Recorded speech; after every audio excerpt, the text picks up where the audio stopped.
Voilà.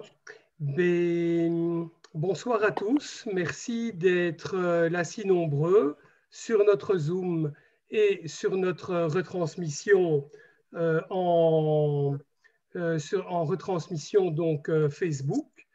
Comme d'habitude, il y a toujours des retardataires qui vont arriver au compte-gouttes. Voilà, ils n'auront pas la présentation. En tout cas, Madame Sharon Weiser, un grand merci d'avoir accepté de participer à cette réunion-là et de nous éclairer justement sur Philon. Alors, je voudrais rapidement rappeler que le docteur Sharon Weiser est chargé de cours au département de philosophie de l'Université de Tel Aviv. Elle est spécialiste en philosophie antique. Ses recherches se concentrent sur la philosophie stoïcienne, la théorie des émotions, Philon d'Alexandrie, ainsi que la polémique en philosophie antique. Alors, elle a obtenu son doctorat à l'Université hébraïque de Jérusalem et à l'École pratique des hautes études à Paris. Elle a reçu le prix d'excellence Shlomiuk de l'Université hébraïque pour sa thèse de doctorat en sciences humaines. Elle a été la collaboratrice de recherche de l'Université de Princeton en 2010-2011 et chercheuse postdoctorale Polonsky à Polonsky Academy de Van Leer Institute à Jérusalem. Le docteur Weiser est également membre de l'équipe du projet international de bibliographie Philo of Alexandria, du Steering Committee du séminaire Philon au SBL Annual Meeting, ainsi que reviewer pour le journal of Jewish Studies. Avec un pédigré pareil, je suis convaincu que vous allez nous émerveiller. Et voilà, je n'ai plus qu'à éteindre mon micro et de vous écouter attentivement. J'imagine que par après, nous aurons droit à quelques questions, mais je vous laisse la parole. Un grand merci. Merci beaucoup pour cette présentation. Et pour avoir omis la seule chose pour laquelle je suis fière, je suis la fille de Marc et Dodi, comme vous le savez probablement. Et je suis vraiment merci pour cette invitation. Je suis vraiment très contente de vous voir tous ici et puis de revenir à la Maison de la Culture Juive où je prenais moi-même des cours il y a de cela, je ne sais pas, 20 ans, probablement plus, mais à l'époque. Donc voilà, ça fait vraiment particulièrement plaisir d'être ici. Et de proposer un petit aperçu de ma recherche sur Philon d'Alexandrie. Je ne sais pas si vous voyez le PowerPoint que j'ai partagé. Il est visible très bien. Donc, ce que je vais faire aujourd'hui, c'est parler de ce qui s'appelle l'intellectualisme de Philon d'Alexandrie. Le cas de la piété. Je vais bien entendu expliquer chaque terme de ce titre et essayer de montrer quel est le but de cette présentation. Mais avant tout, je voudrais vraiment faire un rappel, mais vraiment très succinct, très bref, de qui est Philon d'Alexandrie, à quelle époque il faut le situer, pour qu'on ait le cadre. Je veux aussi vous dire que s'il y a des choses qui ne sont pas claires et des points de clarification, il n'y a aucun problème de m'interrompre et de poser une question de clarification. Et bien entendu, je vais essayer de laisser du temps à la fin de cette présentation pour les questions, ou les remarques et les commentaires que je serai évidemment très contente d'obtenir. Quand on parle de Philon d'Alexandrie, qui est un penseur juif de la période romaine, on doit se situer vraiment à la charnière entre la fin de la période hellénistique et la période romaine en Égypte, plus particulièrement à Alexandrie. Donc, on sait que, bien entendu, la période hellénistique couvre la période qui va de la mort d'Alexandre le Grand en 323 avant notre ère et jusqu'en 31 avant notre ère, qui est un point évidemment historiquement établi, qui est celui de la bataille d'Actium, qui va voir la défaite de Marc Aurèle et de Cléopâtre contre l'armée d'Octave, À partir de ce moment-là, de cette date charnière, 31 avant notre ère, on ne parle plus de la période hellénistique qui est déterminée par la division de l'ancien grand royaume d'Alexandre en 3 royaumes, les Ptolémées, les Séleucides et le royaume d'Antigone. On parle vraiment de l'Empire romain à partir de ce moment-là. Octave prend le titre d'Auguste et à ce moment-là, on parle de l'Empire romain. Philon d'Alexandrie est né plus ou moins, on n'a pas les dates exactes, Philon est vraiment, ne révèle vraiment pas grand-chose sur sa vie privée, il est extrêmement discret, donc on ne sait pratiquement rien de sa vie privée, mais on peut plus ou moins savoir qu'il est né dans les années 20 ou 10 avant notre ère et qu'il est mort, pas après, mais après 41. Comment on sait qu'il est mort après 41? Eh bien, parce qu'il fait mention de la transition de pouvoir entre l'empereur Caligula et l'empereur Claude. Or, on sait que Claude a accédé au pouvoir en 41, et c'est grâce à cette information, grâce à cette mention, ce qu'on appelle un terminus postquem, c'est-à-dire une date après laquelle on sait que Philon a vécu. Donc, on sait qu'il est mort après 41, mais quand exactement, on n'a pas d'idée précise. Donc, on est vraiment dans le cas d'un auteur qui vit dans l'Égypte, qui vient de subir une transition qui avant appartenait au royaume des Ptolémées et devient une province de l'Empire romain. Et donc, Philon vraiment appartient à ce moment charnière où l'Égypte et Alexandrie devient une province de l'Empire romain. Et au fait, cette transition va quelque peu changer la condition des Juifs à Alexandrie, qui était une communauté qui florissait à l'époque hellénistique à Alexandrie. Et comme les Juifs sont identifiés avec le pouvoir romain, cela va susciter pas mal de critiques, de haine même de la population locale. Et donc, on va avoir vraiment l'émergence d'un antisémitisme anti-juif à l'époque de Philon. Et c'est qui va se terminer en pogrom. Et c'est pour cette raison notamment que Philon va partir à Rome comme ambassadeur de la communauté juive plus ou moins dans l'année 39 de notre ère. Et donc, on peut savoir, grâce à cette ambassade à Rome qu'il va raconter dans un livre, qu'il était représentatif de la communauté juive d'Alexandrie. Mais ce n'est pas pour son rôle historique que Philon est connu, c'est principalement pour sa pensée et pour ses écrits. Les écrits de Philon d'Alexandrie sont variés, et c'est un fait extrêmement rare par rapport aux sources antiques, c'est qu'on a pratiquement tout ce qu'il a écrit. Et ça, c'est une richesse exceptionnelle. Généralement, on n'a pas les écrits complets des philosophes et des penseurs de l'Antiquité, de la période hellénistique, de la période romaine, mais Philon, c'est vraiment un cas d'exception. Et on doit cette transmission, cette conservation du matériel qu'il a écrit grâce aux maillons chrétiens. C'est-à-dire les chrétiens ont conservé les écrits de Philon d'Alexandrie et c'est grâce à ça qu'on n'a pas perdu ces écrits. Et je parle de nombreux écrits, 36 volumes en traduction, je crois qu'on les voit derrière moi dans la bibliothèque. C'est vraiment toute une étagère, c'est les livres de Philon d'Alexandrie.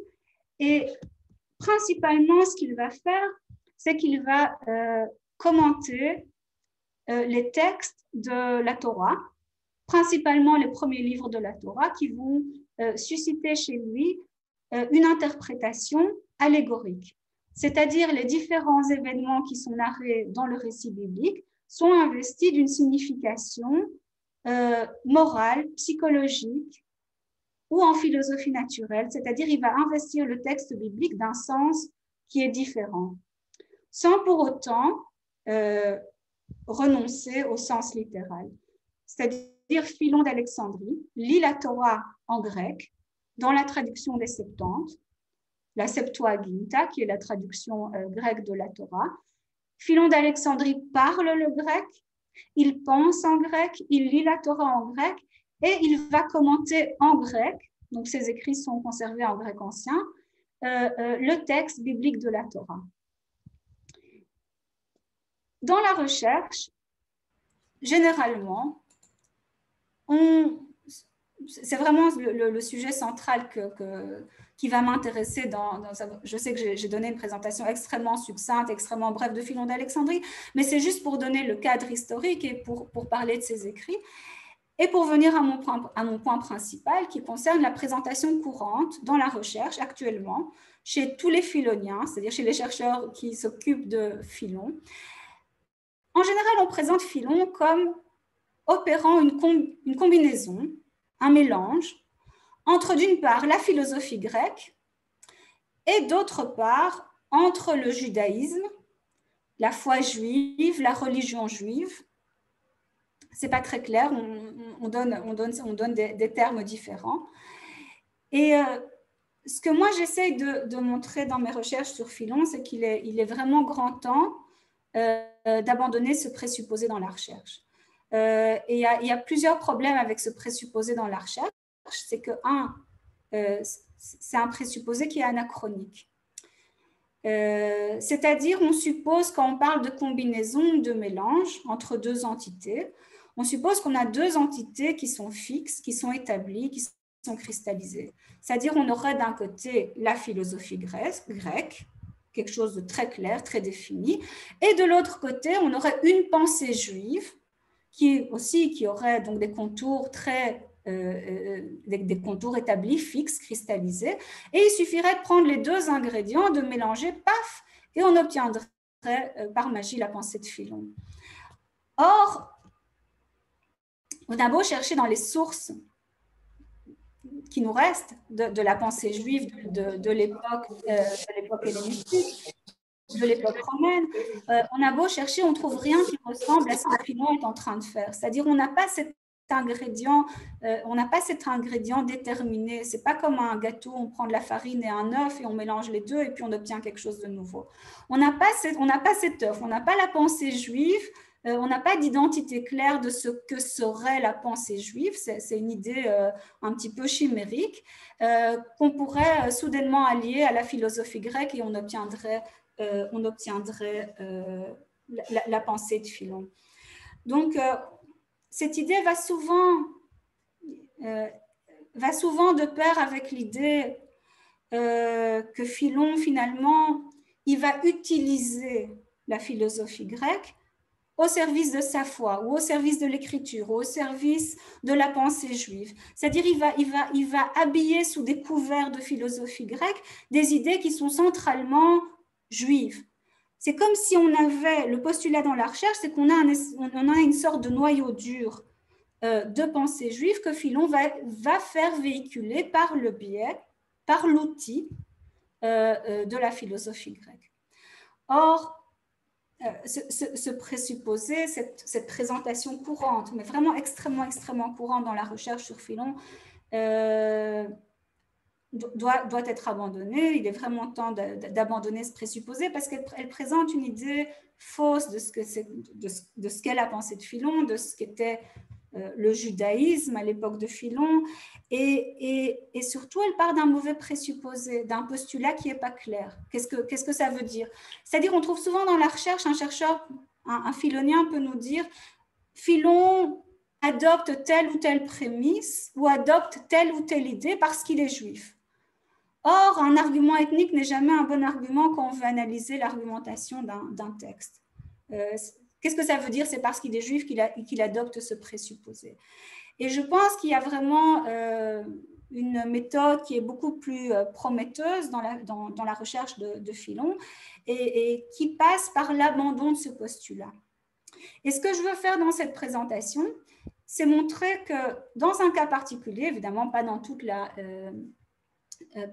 pensée de Philon, mais dans un cas particulier qui est celui de la piété, on n'a absolument pas besoin de recourir à l'argument de l'identité juive pour expliquer la place centrale que Philon octroie au concept de piété. Je vais m'expliquer. Souvent, donc, dans les recherches qui ont été effectuées jusqu'à maintenant sur la piété chez Philon d'Alexandrie, eh bien, on trouve l'interprétation savante suivante, que Philon donne à la piété une place extrêmement centrale dans sa pensée parce qu'il est juif. ou parce qu'il traduit des idées bibliques, ou parce que ce qu'il cherche, c'est ce noyau central de judaïsme qu'il va véhiculer à travers des concepts qui sont étrangers au judaïsme et qui sont donc ceux de la philosophie grecque. Et donc, on va expliquer la place fondamentale que revêt l'idée de la piété chez Philon par le fait que Philon est juif. Donc, ça constitue pour moi un excellent cas. Ce que moi, je veux montrer, que ce n'est absolument pas parce que Philon est juif qu'il va considérer la piété comme une des vertus les plus fondamentales, les plus importantes, mais que cela dérive de son intellectualisme. Je vais expliquer vraiment dans un instant ce que c'est l'intellectualisme, mais que ça dérive d'un pan de sa pensée qui est totalement grec. Maintenant, cet état dans la recherche de Philon, il n'est pas étonnant et il fait partie des accidents, des divisions, des disciplines. C'est très rare que les philosophes s'occupent de Philon. C'est relativement rare que les chercheurs en philosophie antique s'occupent de Philon. Philon, a priori, ce n'est pas le bon candidat. Ce n'est pas la rigueur de l'argumentation qu'on trouve chez Platon ou chez Aristote ou chez les stoïciens ou chez les épicuriens.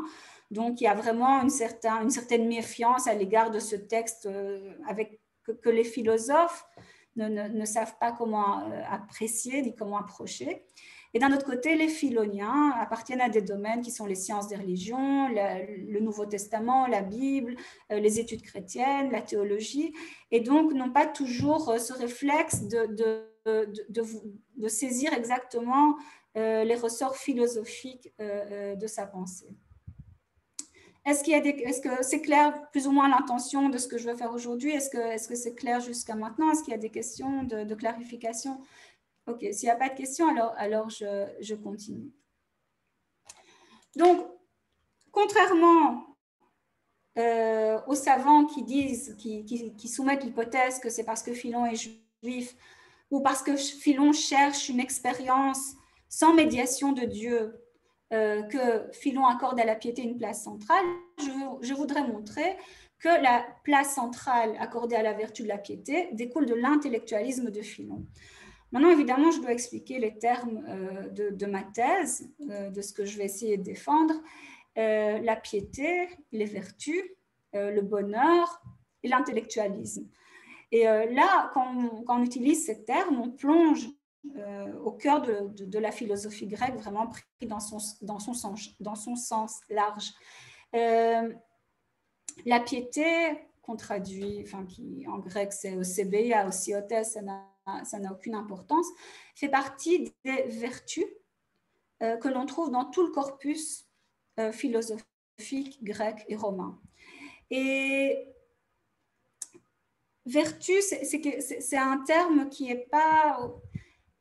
c'est peut-être pas la bonne traduction en français, mais c'est un concept extrêmement fondamental de la pensée grecque et de la philosophie grecque. La vertu représente l'excellence de quelque chose. Donc, ce n'est pas forcément une vertu qui est humaine, ça peut être la vertu du cheval, ça peut être la vertu d'un stylo, ça peut être la vertu d'un guerrier. Et les vertus, qu'on pourrait traduire par excellence, c'est-à-dire en grec c'est arete qui a été traduit en latin par virtus, ce qui a donné vertu en français bien entendu, mais qu'on peut traduire aussi par excellence, c'est ce qui permet à l'objet qu'il qualifie de bien fonctionner, d'être un bon individu de son espèce.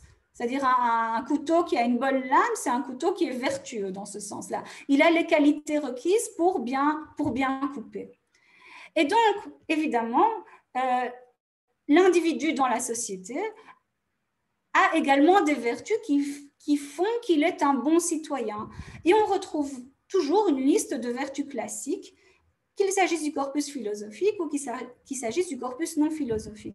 C'est-à-dire un citoyen grec à partir de l'époque classique, c'est-à-dire à partir du IVe siècle avant notre ère, sait très bien que pour être un bon citoyen, il doit faire montre de justice, de tempérance, de courage, de sagesse et de piété. C'est-à-dire la piété, c'est vraiment une des vertus classiques du corpus philosophique grec. Et la piété, en fait, est une déclinaison de la vertu de la justice.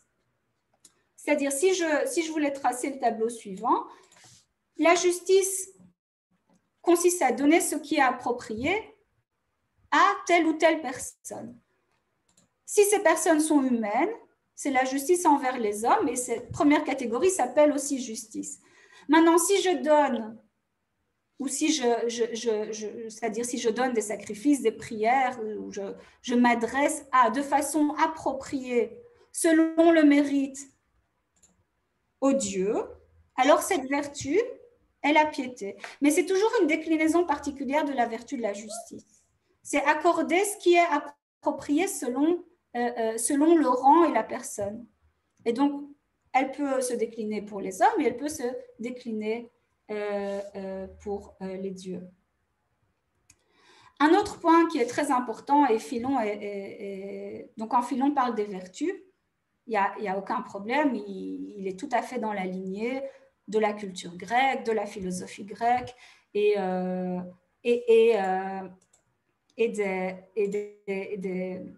des philosophes grecs. Je veux dire, tous les dialogues socratiques, donc tous les dialogues de Platon, s'attellent à la question de qu'est-ce que la justice, qu'est-ce que la tempérance, qu'est-ce que le courage, qu'est-ce que la piété. C'est vraiment le sujet de la philosophie grecque. Pourquoi ? Parce qu'il y a un présupposé additionnel qui est que ces vertus morales classiques, ces qualités morales, est ce qui permet à l'individu d'être heureux. Et le bonheur, dans la philosophie grecque, c'est vraiment le but de la vie. C'est la référence absolue.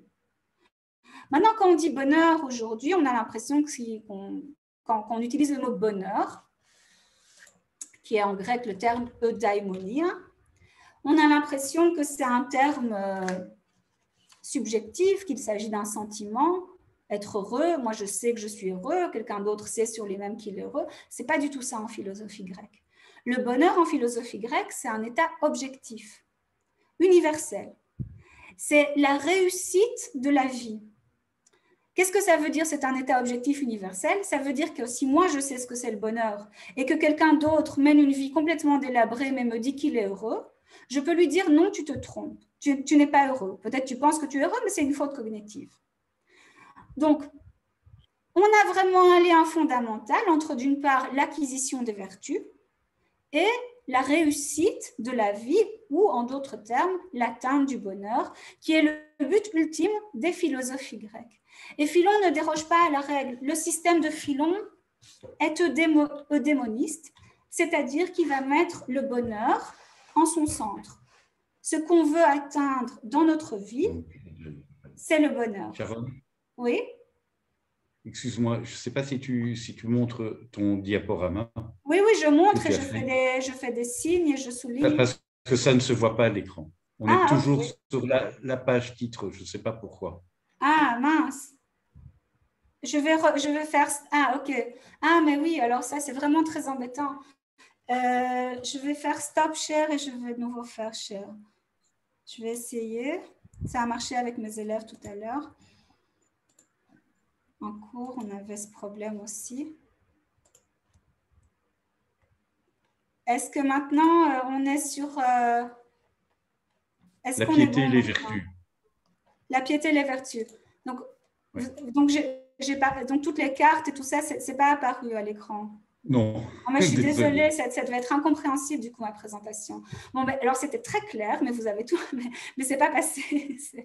C'est-à-dire, voilà, bon, c'est juste les points centraux de la présentation, mais bon, je les ai expliqués, donc normalement, c'est passé. Mais en tout cas, ce que j'ai voulu montrer, c'était le lien entre la piété et les vertus, que la piété est une déclinaison de la justice et que le système de Philon, comme le système des philosophies grecques, est un système eudémoniste, à savoir, on a besoin d'acquérir ou l'acquisition des vertus morales classiques comme la justice, la tempérance, le courage, la sagesse, sont les conditions nécessaires à l'obtention du bonheur, qui est le but ultime de la vie, quand ce bonheur est un état objectif, universel et pas du tout subjectif, et il ne s'agit absolument pas d'un sentiment ni d'une émotion. Donc, ça, c'est la première contextualisation de la piété. Donc, quand Philon parle de la piété, il n'y a rien de surprenant, il est tout à fait dans la lignée de ses pairs. Maintenant, ce que moi je voudrais, ce que j'essaie de montrer, dans cette présentation qui découle d'un article que j'ai écrit, c'est que Philon est un intellectualiste. On voit maintenant, papa, là. C'est la première fois que je pose une question à mon papa dans une conférence. C'est bien. On voit maintenant la... On voit très oui, bien. Oui, madame. donc, on voit. Donc, c'est bien. Donc, Philon est un intellectualiste en ce qui concerne la vertu de la piété. Et c'est pour ça qu'on ne doit pas attribuer à l'importance qu'il donne à la piété l'argument de son identité juive. Non, ça vient de son intellectualisme. Qu'est-ce que c'est que l'intellectualisme? En philosophie antique, quand on parle d'intellectualisme, on se réfère à la figure de Socrate. Socrate, c'est vraiment le fondateur de l'intellectualisme. Et qu'est-ce que l'intellectualisme suppose?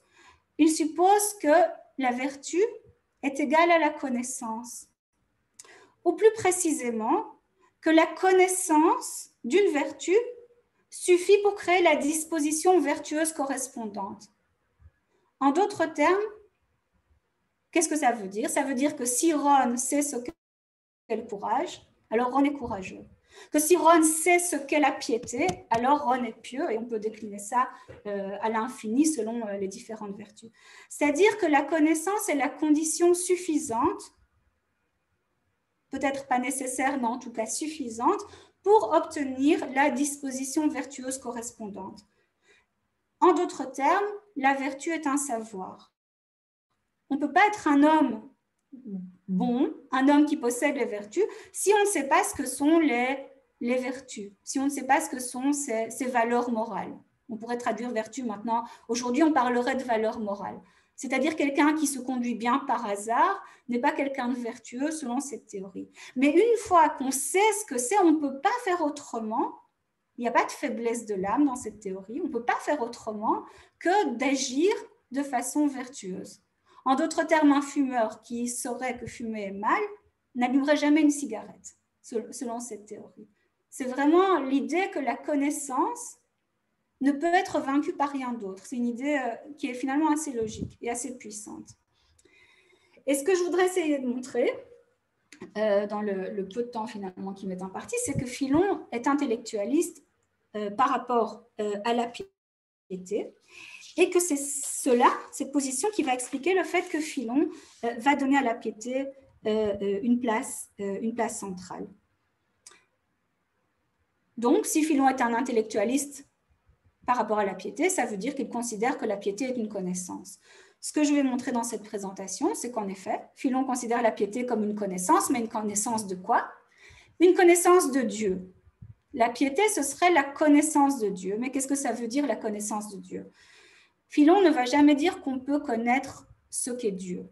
Dieu est un être transcendant et la créature mortelle n'a pas accès à l'essence de Dieu. Par contre, on peut connaître certaines choses sur Dieu et principalement son rôle causal dans la création. Ou en d'autres termes, qu'il est le créateur du monde et qu'il veille sur ce monde et qu'il est la source des bonnes choses qu'il y a dans ce monde, etc. C'est-à-dire, il s'agit, quand on parle de création du monde, il s'agit d'une connaissance qu'on qualifie en philosophie antique de physique, c'est-à-dire de physique vraiment à partir du terme, c'est le terme physis, physique, la nature, et la physique est vraiment la partie de la philosophie qui s'occupe de la nature, la philosophie naturelle, philosophia naturalis, on dirait en latin. Donc, une connaissance qui a à voir avec le rôle causal de Dieu dans la création du monde. Et cette connaissance est essentielle pour qu'on puisse vivre une vie heureuse, une vie réussie, une vie dans laquelle on n'est pas attiré par des faux biens, par laquelle on ne se fourvoie pas, une vie qui nous permet d'accéder au bonheur. Et c'est le lien entre finalement cette connaissance cosmologique, métaphysique, ou en gros physique, qui appartient à la philosophie de la nature, qui va permettre, qui est la condition préalable à la vie réussie. Et c'est pour ça que la piété revêt une importance capitale dans les écrits de Philon, et pas spécialement parce que Philon est juif. C'est parce qu'il considère que cette connaissance de Dieu, du rôle causal de Dieu dans la création, de son efficacité causale, qui est fondamentale à la réussite de notre vie. Bon, pour prouver ma thèse, pour l'établir, je dois montrer que la piété est une connaissance chez Philon, et 2, je dois montrer quel est le lien entre cette connaissance et la vie heureuse. Si j'arrive à montrer ces deux points, j'aurais fait mon développement de façon plus ou moins correcte. J'ai amené beaucoup trop de textes, donc je vais élaguer au fur et à mesure. Mais ce que je propose de faire avec vous, c'est de baser cette présentation sur l'analyse des textes même de Philon. C'est aussi une bonne occasion de découvrir sa méthode allégorique, sa méthode exégétique. Et le premier texte que j'amène vient d'un traité qui s'appelle De Vita Mosiis, sur la vie de Moïse, où Philon raconte en deux volumes la vie de Moïse, qui vraiment est dans son système le sage par excellence. C'est l'homme le plus sage au monde, le pansophos, il va l'appeler en grec, c'est-à-dire le tout à fait sage. Et dans ce passage, c'est vraiment à la fin du deuxième livre, Philon va rappeler les instructions pour la construction du tabernacle que Dieu donne à Moïse en Exode 27. Et on a la distinction assez utile que Philon fait à propos de l'autel d'offrande. Et Philon dit tout de suite que ce qui est important dans l'offrande, c'est le statut psychique, le statut moral, la disposition intérieure, si l'on veut, de celui qui offre les sacrifices, et pas le sacrifice lui-même. Donc, il y a vraiment une distinction que Philon opère entre, d'une part, le cérémonial et, d'autre part, la piété. Si celui qui offre les sacrifices est cruel et dépourvu de justice, ces offrandes ne sont pas des offrandes et ces sacrifices ne sont pas saints. Tandis que s'il est pieux et juste, son offrande demeure stable. Quel est en effet le véritable service pour Dieu, sinon la piété d'une âme qui aime Dieu?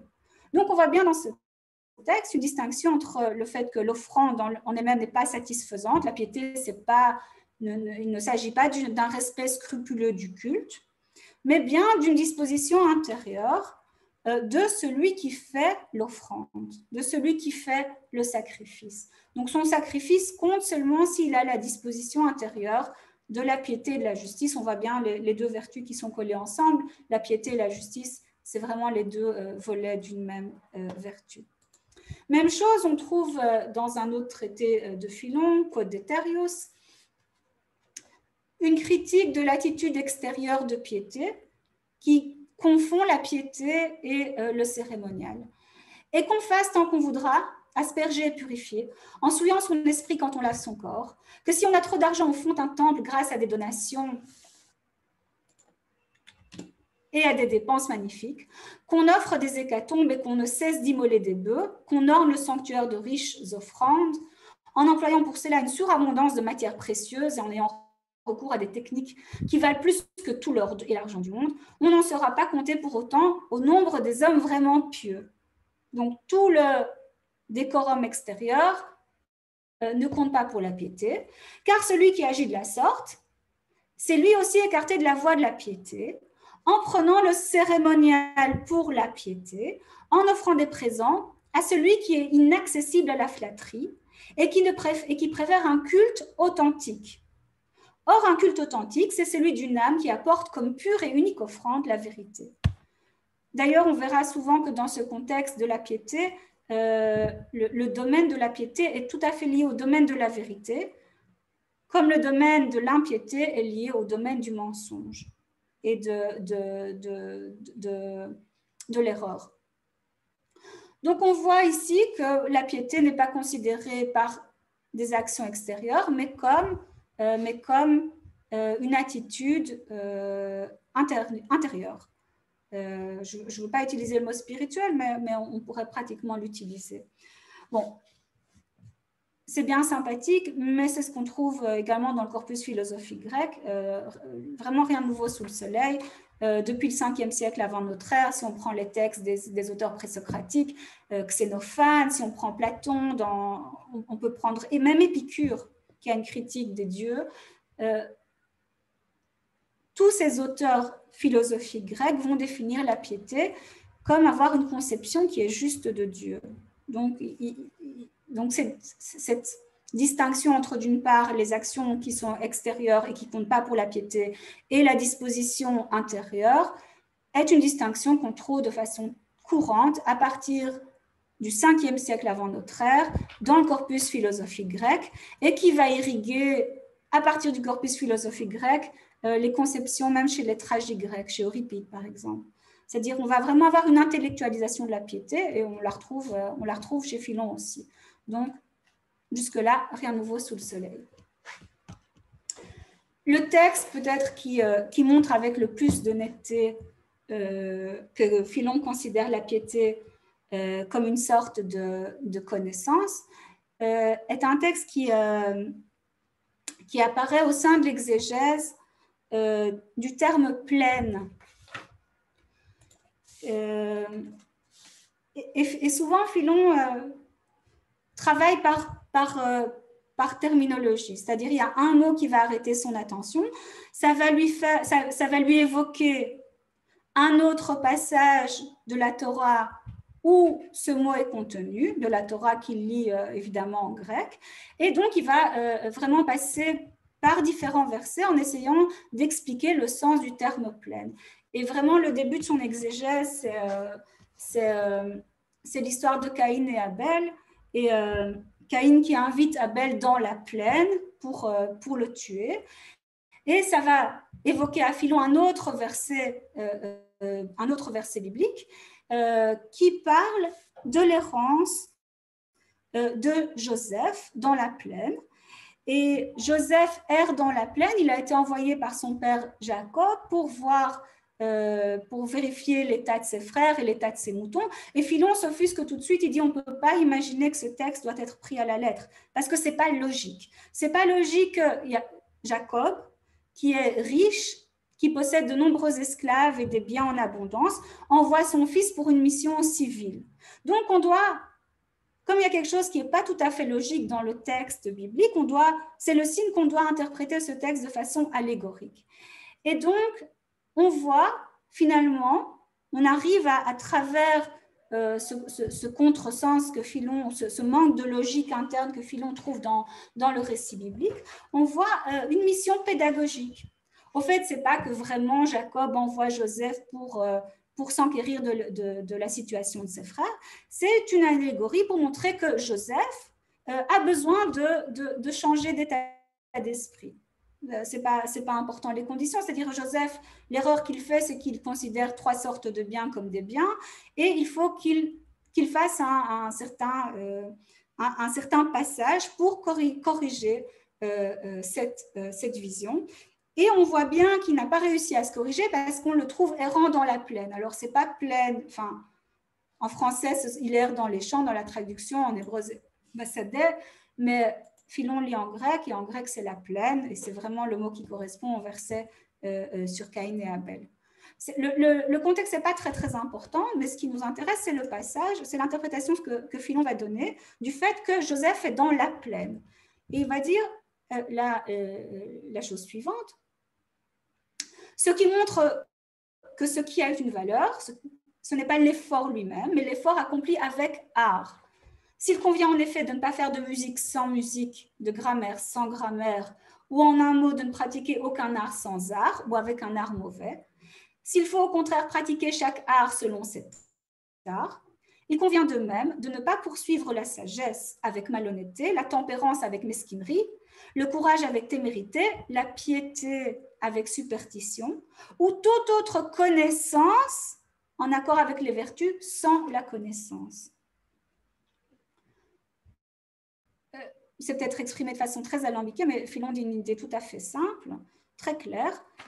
On pratique la vertu ou la technique, l'art, avec la vertu correspondante et pas avec le vice correspondant.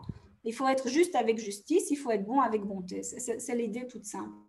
Mais ce qui est très intéressant dans ce texte, c'est que les vertus, donc qu'on connaît, le courage, la tempérance, la piété, sont vraiment mis au rang de connaissance. Donc, on a encore un indice supplémentaire que Philon considère la piété comme une connaissance. Et ça se voit finalement dans de nombreux passages que je ne peux pas amener ici. On voit bien le champ sémantique de la piété tourne toujours autour d'actes cognitifs, d'actes de connaissance. Donc, la piété peut être définie comme un savoir, encore une fois dans la vie de Moïse. Les Hébreux s'instruisaient ainsi de la plus belle et de la plus utile vertu. Moi j'ai changé la traduction, ça doit être au masculin évidemment, du plus beau et du plus utile savoir, c'est-à-dire la piété. L'homme pieux est rempli des meilleures conceptions sur Dieu, c'est-à-dire la piété. C'est-à-dire il s'agit d'une conception, d'un savoir, d'une connaissance, d'un apprentissage.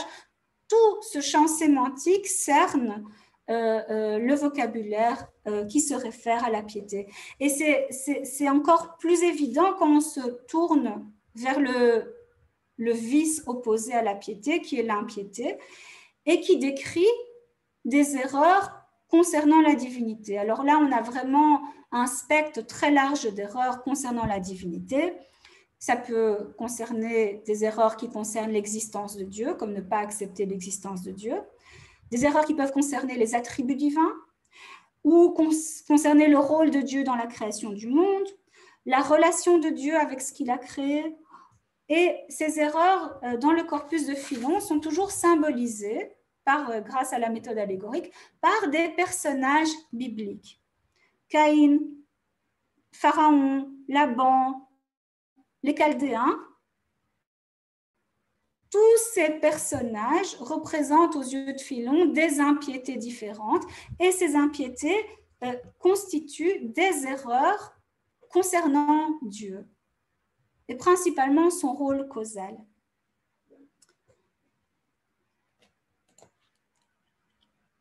À partir du moment où on comprend que Philon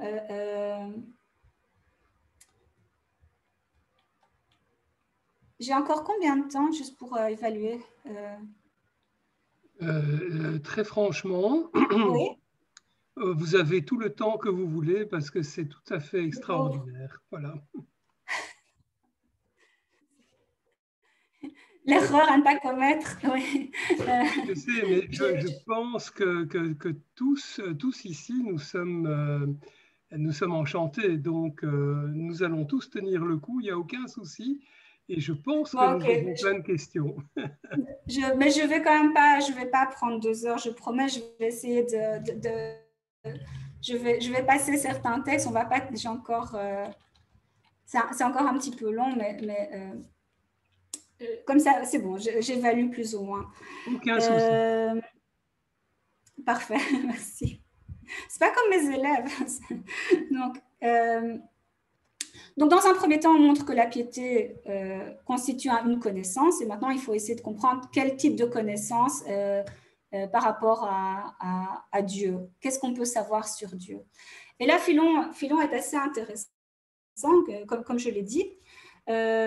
Philon va faire une distinction entre l'essence de Dieu, qui est complètement inaccessible à l'être humain, et ce qu'on peut savoir sur Dieu. Et ça, on le voit vraiment très clairement dans un texte sur la postérité de Caïn, qui est le texte suivant. Il fait la distinction suivante.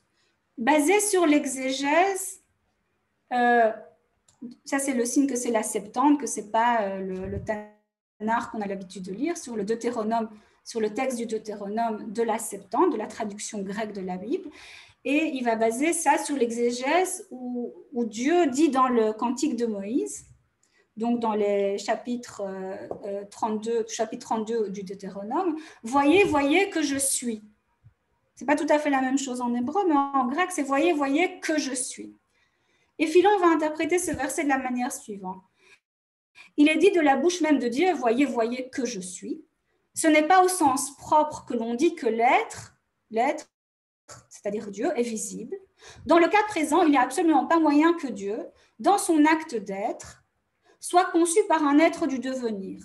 C'est-à-dire l'homme qui appartient au monde du devenir, qui naît et qui meurt, ne peut pas concevoir l'être en soi, Dieu, l'existant lui-même. Vraiment, pour Philon, Dieu, c'est celui qui est, l'existence. Mais il dit, voyez qui je suis, c'est-à-dire contempler mon existence. Car il suffit au raisonnement humain, c'est le raisonnement humain, de s'avancer jusqu'à apprendre que la cause de l'univers est et existe. Donc, par le raisonnement, on peut arriver, on n'a même pas besoin de la Torah pour ça, par le raisonnement, par la contemplation du monde, on peut conclure à l'existence de Dieu. Et ça suffit. On n'a pas besoin de plus que ça. On peut comprendre que Dieu est cause de l'univers, c'est-à-dire l'efficacité causale de Dieu dans la création de l'univers. Mais tenter d'aller plus loin et d'enquêter sur son essence ou sur sa qualité, cela est pure folie. Tout ce qui vient après Dieu est saisissable par l'homme vertueux. Tout ce qui vient après Dieu, c'est tout ce que Dieu a créé, c'est-à-dire, parce que Philon est quand même platonicien, les idées, et puis le monde sensible. Donc le monde des idées, il y a Dieu, le monde des idées et le monde sensible. Tout ce qui vient après Dieu, on peut le saisir, les idées, le monde sensible. Mais Dieu lui-même, on peut finalement le saisir que par sa relation avec la création, que par sa relation avec ce qu'il a créé. Donc, ce qu'on peut saisir de Dieu, c'est la relation qu'il a avec le monde, avec nous, mais rien d'autre. Tout ce qui vient après Dieu est saisissable par l'homme vertueux, mais il est seul, mais lui seul est insaisissable.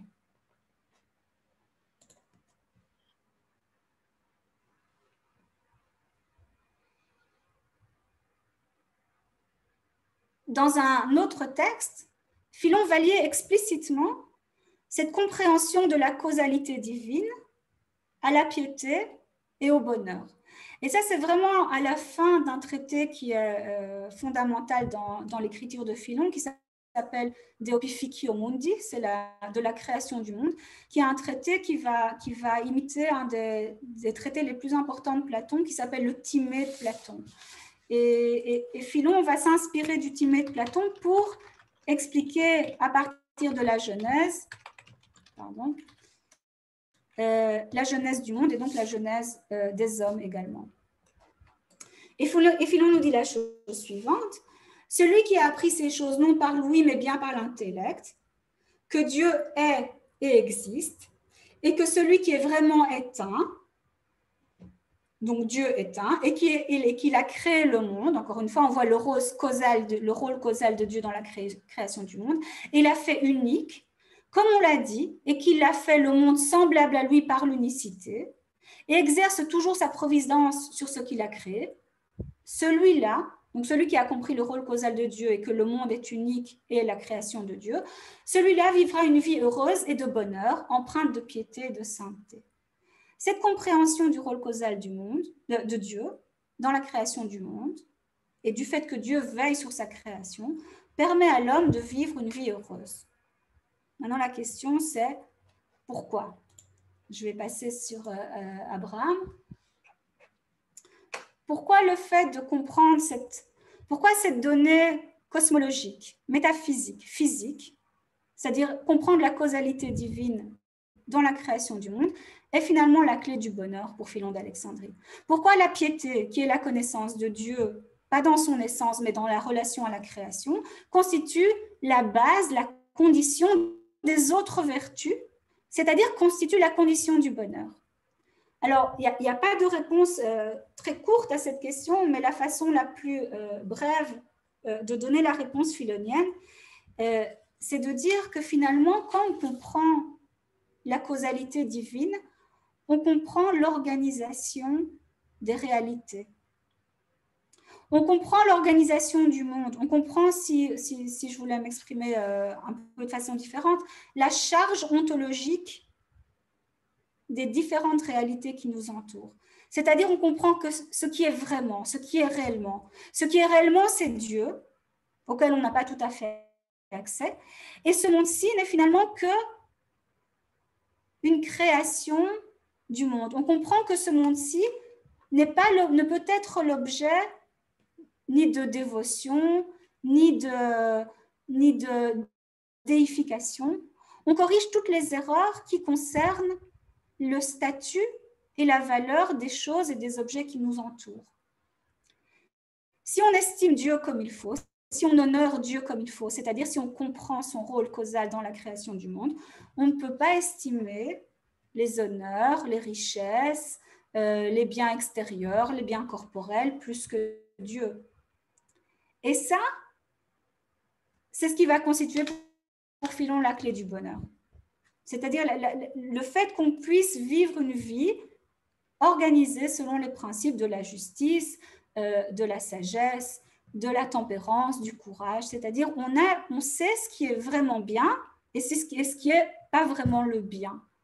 C'est-à-dire on peut distinguer entre les choses qui ont une vraie valeur et des choses qui n'ont absolument pas de valeur. Et du coup, on n'est pas attiré par les choses de peu de valeur, on n'est pas attiré par les biens du corps, par les biens extérieurs, par les honneurs, par la réputation, par toutes ces choses qui finalement nous troublent. On sait l'organisation de la réalité. On connaît, si on a cette base fermement établie qui constitue dans la connaissance du rôle causal de Dieu dans la création du monde, on ne va pas mélanger, on ne va pas prendre des faux biens pour des biens. Et donc, on ne va pas poursuivre des faux biens comme les gens qui se trompent et qui vont acquérir des richesses. Nous dit Philon, qui lui-même était extrêmement riche, bien entendu. On ne va pas passer notre vie à essayer de courir après des richesses et des faux biens. On ne va jamais honorer aucun des biens de ce monde sensible plus que les biens immatériels, que les biens de l'âme. C'est-à-dire l'immatérialité de Dieu va nous permettre de comprendre qu'il peut y avoir une efficacité causale qui est immatérielle et que ces biens immatériels sont bien meilleurs que ces biens matériels, pour simplifier les choses. Et ça, je trouve qu'on le voit particulièrement dans ce dernier texte que j'amène ici. Celui qui voit celui qui est, donc celui qui voit celui qui est, c'est-à-dire Dieu, et qui a une connaissance de la cause de Dieu, honore les choses dont il est la cause comme étant au second rang après lui. Ils reconnaissent que ce qui leur appartient et cette reconnaissance est la plus juste. Par contre, celui qui manque de discernement et qui est aveugle en son intellect, à partir duquel seul celui qui existe peut être saisi, ne l'a jamais vu nulle part. C'est-à-dire celui qui a un intellect défaillant ne peut pas voir Dieu et du coup, il confond les valeurs des choses, il confond la valeur des réalités. Il a seulement vu par l'entremise de ses sens les corps de ce monde. Il n'est pas capable d'aller au-delà du niveau du sensible. Il n'est pas capable de transcender le sensible. Et il pense qu'ils sont la cause de tout ce qui vient à l'être.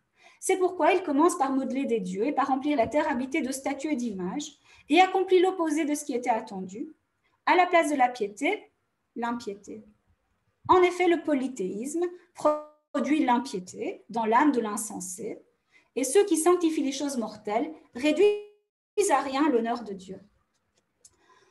Voilà, je suis pratiquement au bout de mon développement et donc je constate que Philon pense que la piété est la vertu, est la reine des vertus, comme il dit, parce que Philon est un intellectualiste, c'est-à-dire parce qu'il considère dans la lignée de Socrate que la vertu est une connaissance et que le contenu de cette connaissance est lié à l'ordre différent, aux valeurs des réalités qui nous entourent. Et la connaissance permet l'acquisition de ce type de connaissance permet l'acquisition des vertus et donc l'atteinte du bonheur. Encore une fois, en cela, Philon n'est absolument pas exceptionnel. C'est-à-dire, si on regarde le corpus philosophique grec, et là je vais pas développer les nombreux exemples qu'il y a, mais dans la philosophie grecque, depuis Platon, en passant par les stoïciens et même les épicuriens, on a cette idée fondamentale que l'éthique, c'est-à-dire la recherche du bonheur, doit être basé sur une connaissance physique, sur une connaissance de la nature, sur une connaissance de l'ordre du monde. C'est-à-dire, si on ne sait pas d'où ce monde vient et d'où nous venons, on n'a absolument aucune chance de réussir, de réaliser notre vie, parce qu'on ne sait pas, on ne connaît pas les valeurs, on ne connaît pas l'ordre du monde, on ne connaît pas la manière dont les choses sont faites. Bien entendu, chaque philosophe aura une conception différente de ce qu'est Dieu, de ce qu'est l'ordre du monde, de ce que sont les vertus. Mais cette idée que l'éthique elle-même prend sa source dans la physique, dans la philosophie naturelle, est une idée qui est tout à fait familière au corpus philosophique grec, qu'il soit platonicien, stoïcien, épicurien ou même aristotélicien. C'est-à-dire, même dans cette vision extrêmement particulière de la vertu de la piété, Philon demeure un philosophe grec. Et je n'ai absolument pas besoin d'avoir recours à l'argument de l'identité juive pour expliquer ce que Philon fait, puisqu'il est tout à fait en accord avec ce qui se passe dans le corpus philosophique grec. Et donc, voilà. Donc, c'est plus ou moins ce que je voulais présenter ce soir, et j'attends vos questions, vos commentaires, vos remarques. Oui, donc si Philon est tout simplement un philosophe grec, par quoi s'exprime le judaïsme de Philon? Par le sein. Je m'excuse, hein, je veux dire qu'effectivement, donc ici, on a le cas de la piété, on a bien compris que c'est la connaissance qui ouvre la porte à la piété, mais alors est-ce que juste la connaissance suffit à la vie juive? Il n'y a pas la pratique? C'est une très bonne question, oui. Alors, Philon n'abolit pas la pratique, le culte, les traditions juives. Il est très fidèle aux traditions, aux fêtes, même s'il investit les fêtes d'un sens spirituel. Pâques, par exemple, la fête de Pessah, c'est la traversée de la Passion. Mais à aucun moment, Philon dit qu'il ne faut pas fêter Pâques, qu'il ne va pas faire il va pas franchir ce pas. Ceux qui vont franchir ce pas, c'est les chrétiens qui vont venir tout de suite dans la lignée de Philon, qui vont adopter Philon, qui vont transformer Philon en père de l'Église. Eux vont franchir ce pas. On va annuler la pratique. Mais Philon ne franchit jamais ce pas. Alors, qu'est-ce qui reste de juif chez Philon? Mais je ne sais pas ce que c'est être juif au temps de Philon. C'est-à-dire, il y a une telle diversité de judaïsme au temps de Philon que Philon, à ce moment-là, il crée quelque chose, il crée un type de judaïsme. C'est pas qu'il utilise un judaïsme existant et qu'il fait, il est en train de créer quelque chose de complètement nouveau. Alors, ce qui reste de juif, entre guillemets, chez Philon, c'est qu'à la différence des philosophes grecs, il va avoir un support qui va nourrir sa pensée, et ce support-là, c'est la Bible, qu'il lit en grec et qu'il va commenter en grec. Maintenant, c'est pas la doctrine c'est pas une doctrine biblique, c'est un texte qui va vraiment lui servir de tremplin à l'exposé de sa pensée. Si en général, dans les études philoniennes, on va dire que la philosophie est au service de l'exégèse chez Philon, moi, j'aurais plutôt tendance à dire que c'est plutôt la Bible qui est au service de la philosophie chez Philon, et qu'il est vraiment temps de le ramener du côté de la philosophie grecque, où il a beaucoup plus de points communs avec les philosophes qu'avec les juifs de son époque, qu'il s'agisse des juifs de ce qu'on connaît des juifs en Égypte ou en terre d'Israël. Donc, ce qui reste de juif, c'est les pratiques, c'est le fait qu'il se dit juif. Mais qu'est-ce que c'est être juif pour Philon? C'est être adepte de la vraie philosophie. La philosophie qui a été transmise à Moïse et puis qui a été transmise à Platon, aux pythagoriciens, etc. Donc, pour lui, il n'y a aucun problème. C'est les Grecs, les Juifs, à partir du moment où on a accès à la sagesse, on fait partie de la même école. C'est l'école des élèves de Moïse. C'est ça.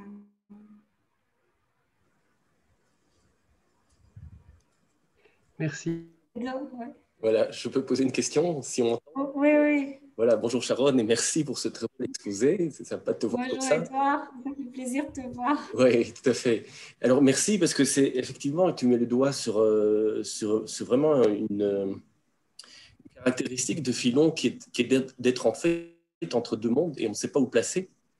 Et je pense qu'effectivement, tu as tout à fait raison de pousser le bâton désormais du côté de la philosophie parce que ce dont on se rend compte dans ton exposé, c'est que le judaïsme est beaucoup plus multiple d'abord qu'on ne le pense, beaucoup plus souple aussi souvent dans beaucoup de périodes, et que donc Philon a été très très loin dans la philosophie en fait tout simplement. Il a intégré énormément de choses dans le monde culturel qui était le sien, qui est lui très fortement influencé par la Bible, mais qu'il a tout à fait prise telle qu'elle d'une certaine manière. Je crois que c'est extrêmement important ce que tu as fait, et je voudrais aller dans ton sens parce qu'on voit que dans l'histoire, c'est ce qui va se passer également dans la philosophie du Moyen-Âge, où des gens comme, c'est surtout alors, bien sûr, Maïmonide, Gersonide, d'autres, Crescas, il y a des gens qui ont vraiment aussi, et pourtant ils étaient juifs, et eux, ils connaissaient plus que ce que Philon connaissait, puisqu'ils avaient le Talmud, et pourtant, quand on lit leur philosophie, eh bien, on croyait entendre ce soir, je me dis, il y a tellement d'éléments qui recoupent ce qu'un Maïmonide va dire ou d'autres choses, que c'est vraiment impressionnant. Et donc, je trouve ça très éclairant parce que ça nous montre que le judaïsme a été profondément en relation avec les cultures qui nous entouraient et que donc, si on cherche une essence du judaïsme qui n'aurait pas évolué, on est sur une mauvaise route. C'est-à-dire, on ne va rien comprendre. Et en fait, il y a eu des interactions très, très fortes, et jusqu'à aujourd'hui, hein, on le sait sur nous-mêmes, mais on n'ose peut-être pas le regarder, ça, c'est autre chose. Ouais, donc, je crois que c'est vraiment un bel exposé là-dessus. Mais j'avais une petite question quand même, pas seulement pour... une petite question, tu as parlé du christianisme après, et c'est vrai, les chrétiens ont fait de Philon le premier père de l'Église. Moi, j'ai toujours trouvé ça comme un bel exemple, je ne sais pas si tu es d'accord, c'est ça ma question, du fait que finalement le christianisme, même s'il a repris Philon à sa manière, hein, mais enfin, il avait quand même une proximité très forte entre le christianisme, surtout au début, et ce qu'on peut appeler le judaïsme hellénistique, tout simplement, dont Philon est un excellent représentant. Et donc le christianisme n'a pas, je veux dire, au niveau de l'histoire, ça veut dire que le christianisme est bien dans la continuité d'un certain judaïsme. Oui, merci d'abord pour ta question et ta remarque. Et juste pour préciser, ce judaïsme hellénistique, c'est le judaïsme que crée Philon en utilisant la Torah pour faire de la philosophie grecque. Et quand les chrétiens qui sont élevés, nourris aux écoles de rhétorique et aux écoles de philosophie grecque lisent Philon, ils se sentent complètement en terrain familier parce qu'ils ont la Bible et ils ont en même temps la philosophie grecque.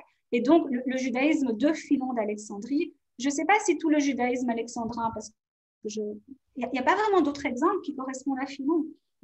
C'est vrai qu'il n'y a pas beaucoup de documents, il y a d'autres traités, il y a des romans, il y a des tragédies grecques, il y a l'histoire de Pessah passe en tragédie chez Ézéchiel et il y a une représentation théâtrale, etc.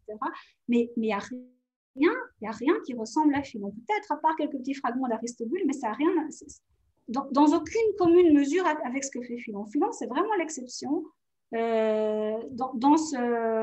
Alors, est-ce qu'il représente une école? Est-ce qu'il représente le judaïsme alexandrin? Je ne crois pas.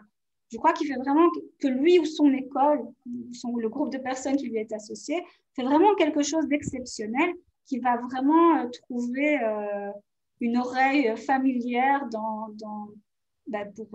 pour des auteurs comme Clément d'Alexandrie, pour Origène, pour Eusèbe de Césarée plus tard, qui vont vraiment véhiculer la pensée de Philon en le transformant en épiscopos, en premier père de l'Église. Et donc, oui, cette familiarité, elle existe entre Philon, entre ce que crée Philon, qu'on peut a posteriori qualifier d'une entreprise juive, mais il faut qu'on comprenne vraiment à quel point ce terme est élastique, on peut mettre ce qu'on veut et que ce n'est vraiment pas un terme essentialiste, et ce que vont faire les premiers auteurs chrétiens. Ça tout à fait, je suis tout à fait d'accord avec ce que tu dis, et avec ce que tu dis sur le Rambam, sur ce qu'on trouve dans la philosophie du Moyen-Âge, etc. Donc, c'est toujours le curseur juif, il est toujours très difficile à placer. Alors Spinoza, est-ce qu'on le met chez les juifs? Ah non, il n'est pas suffisamment juif. Bon, c'est un drôle de curseur, le judaïsme, comme critère. Ce n'est pas un critères pour évaluer une pensée. Voilà.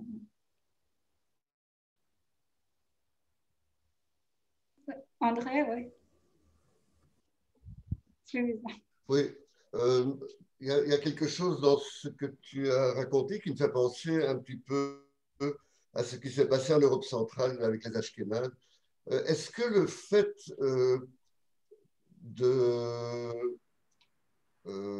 est-ce qu'il n'y a pas dans le monde juif de l'époque un phénomène que nous avons observé en Europe centrale chez les Ashkénazes, c'est-à-dire de viser chez certains, en tout cas, l'émancipation. Et alors, par exemple, ceux qui parlaient yiddish se mettaient à parler allemand, ceux qui faisaient de la musique traditionnelle commençaient à faire de la musique classique pour rejoindre les cours des grands. Est-ce que tout compte fait, le fait d'adopter des pensées hellénistiques comme ça n'était pas une sorte d'émancipation sociale, je ne sais pas. Et je pense d'ailleurs à un autre phénomène, mais ça c'est pour taquiner un petit peu l'histoire. J'ai lu quelque part que son frère était totalement à l'opposé de sa pensée. Et là, je me demandais aussi, si tout compte fait, ce qui précédait la chose, c'est-à-dire, est-ce que peut-être le fait qu'il ait assisté à cette vie luxuriante, luxueuse et dénuée de pensée et d'intelligence, enfin, je suppose, de son frère, qu'il a poussé à investiguer davantage et à s'orienter vers ce genre de considérations philosophiques, ou est-ce que c'est au nom de cette considération philosophique qu'il a dénoncé la façon de vivre de son frère? Mais mes deux questions vont un peu dans le même sens. C'est une bonne question aussi, vraiment. C'est vrai, le frère de... On ne sait pas grand-chose sur Philon, mais on a beaucoup plus d'informations sur sa famille, par Flavius Joseph notamment. Et on sait que c'est une famille extrêmement aisée, puisque son frère, mais surtout son neveu, sont arrivés à des postes clés dans l'Empire romain. Son frère, qui est Alexandre Lalabarque, était récolteur des taxes et avait reçu la citoyenneté romaine. Donc, son frère vraiment il a fait marier son fils Marcus à la fille de Agrippa, qui est lui-même le petit-fils du roi Hérode. Et toute la cour du roi Hérode était déjà à Rome. Donc, les relations entre les empereurs à Rome et Hérode, anciennement roi des Juifs, hein, et sont extrêmement, extrêmement intimes. Mais bon, ce fils, Marcus, est mort très tôt et donc il a oublié. Mais l'autre, le neveu de Philon, d'un autre frère à lui, Tiberius, est devenu préfet de la province romaine, donc a gravi tous les échelons du pouvoir romain, et a même aidé Titus. Il a prêté main forte à Titus lors du siège de Jérusalem en 70 après. Donc, Philon était déjà mort, mais est vraiment devenu un soldat, un des soldats, donc un poste de pouvoir qui a prêté main forte à Titus lors de la destruction du temple de Jérusalem, donc à un juif.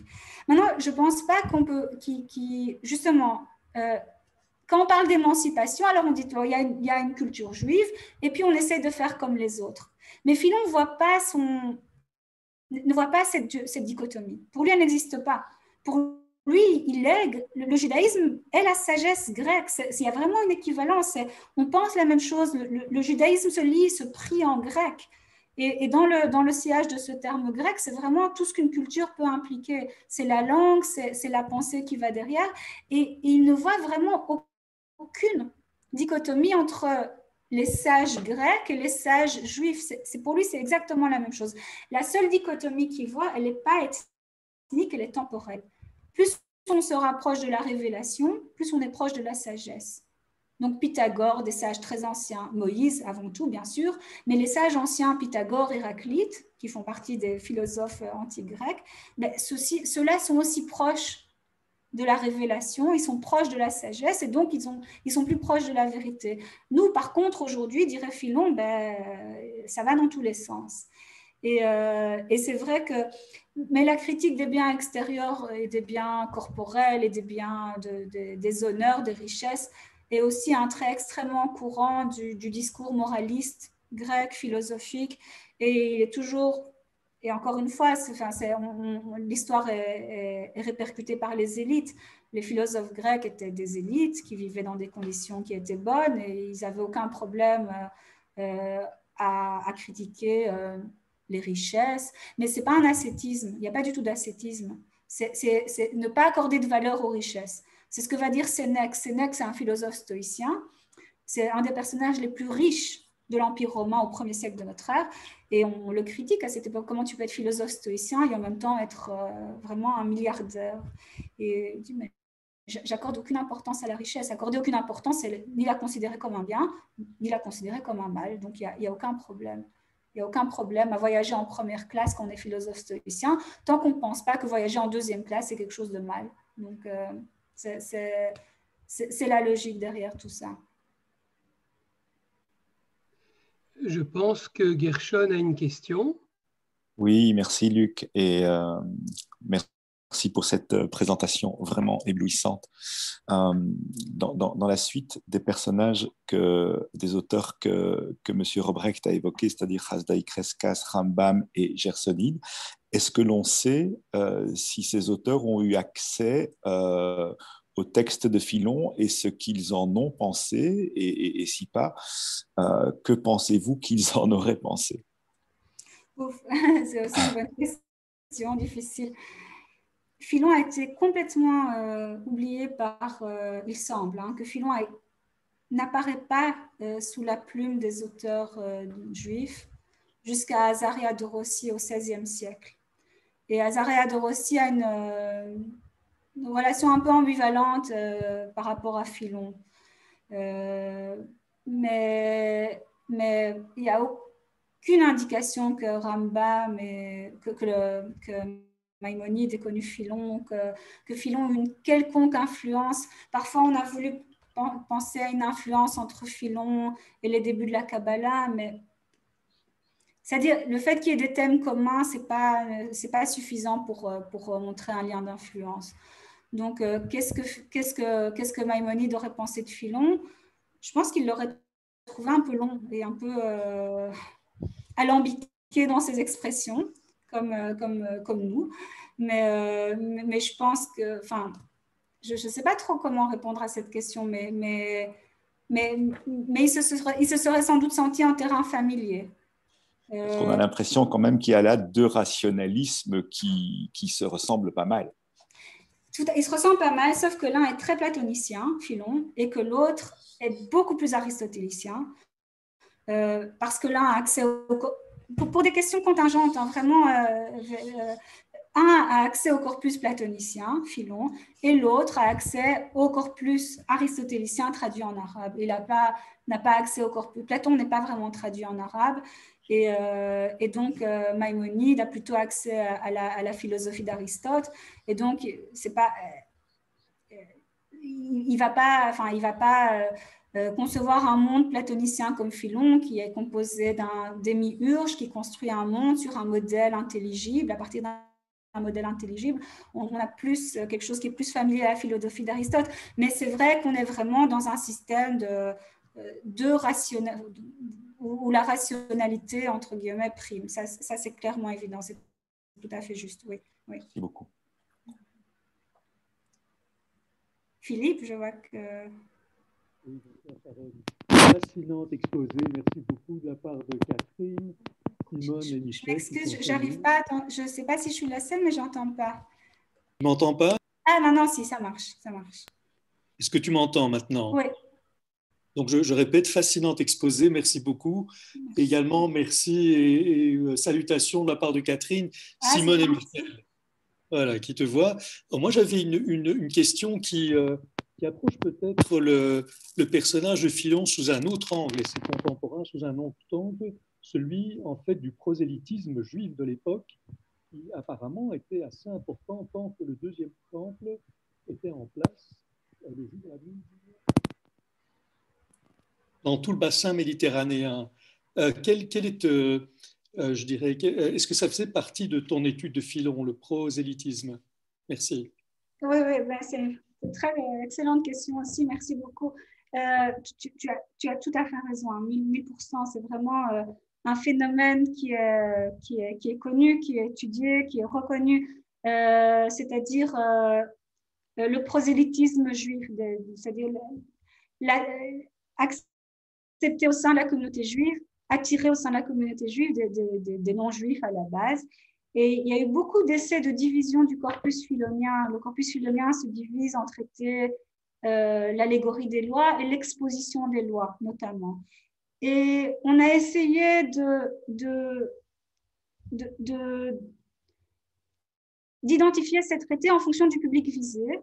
Et c'est vrai qu'on a souvent émis l'hypothèse qui doit rester au titre d'hypothèse parce qu'on n'a pas d'informations, que l'exposition des lois qui contient un petit peu moins d'allégories s'adresse à un public qui est moins féru de la Bible, qui connaît moins la Bible et donc probablement aux prosélytes pour attirer les non-juifs vers le judaïsme.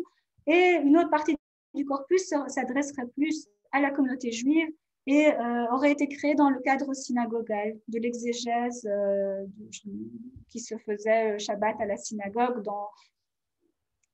C'est possible, mais il n'y a aucune indication.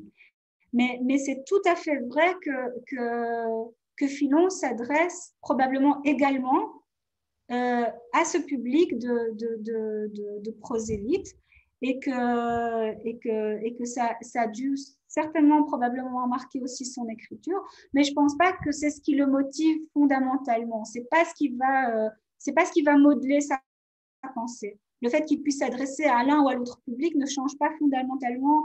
Il est finalement assez constant dans l'ensemble. Les textes que j'ai présentés, ils appartiennent à l'ensemble du corpus de Philon. Et donc, on ne voit pas de différence majeure entre un corpus qui s'adresserait à un public plus large et un corpus qui s'adresserait à un public plus spécialisé. Donc ça ne change pas fondamentalement ce qu'il essaye de faire. Et ce qu'il essaye de faire, c'est tout à fait atypique finalement. Merci. Ça répond à ta question. Oui, merci. Y a-t-il encore une question?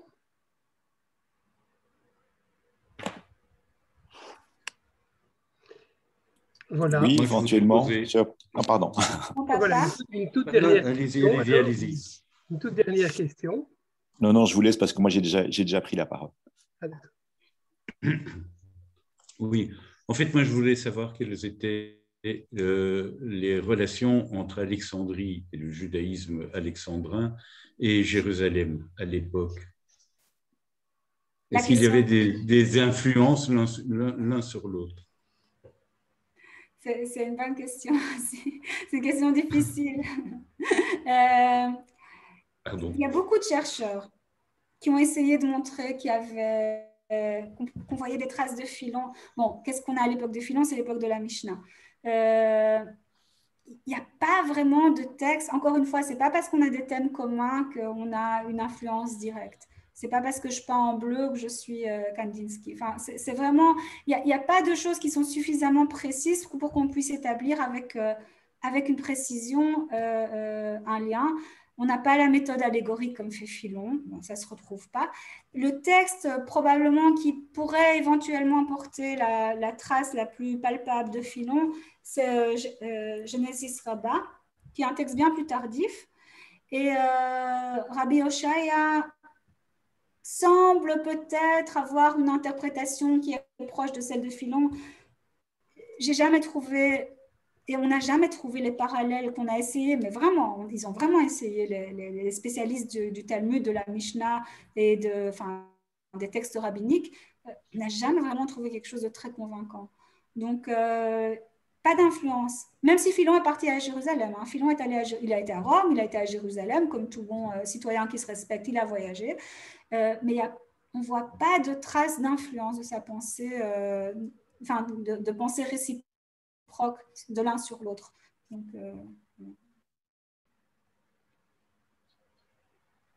merci. Voilà.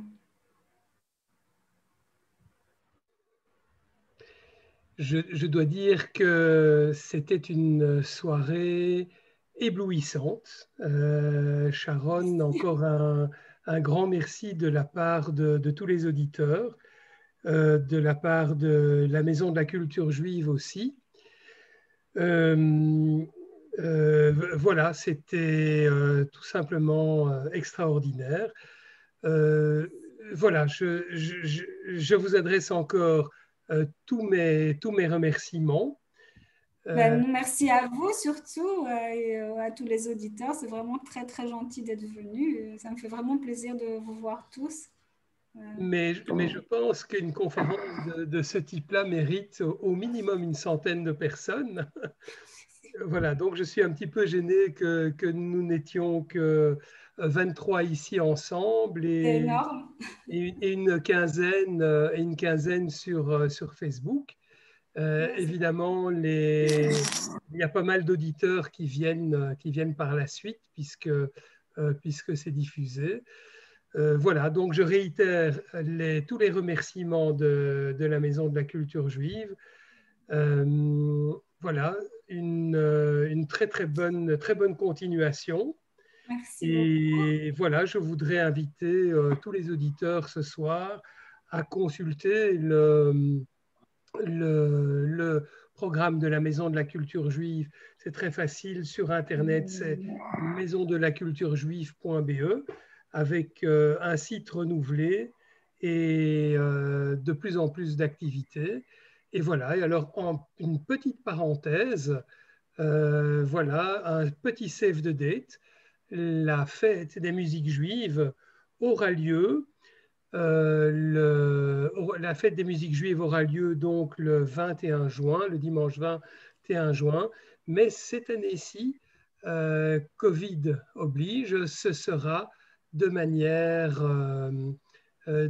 donc virtuelle, donc en direct YouTube. Et le thème cette année-ci, ce sera donc Voix de femmes.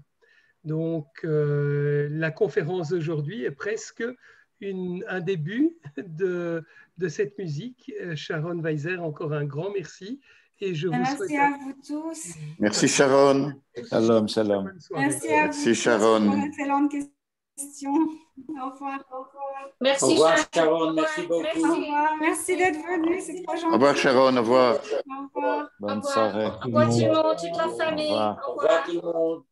Bonne soirée. Au revoir à tous. Au revoir, merci. Au revoir. Merci. Au revoir. Magnifique. Sharon, maintenant répète ça en anglais. Parti. Il va m'expliquer. Allez, au revoir. Bye. Bye bye. Au revoir tout le monde. Bonne fin de soirée. Ciao.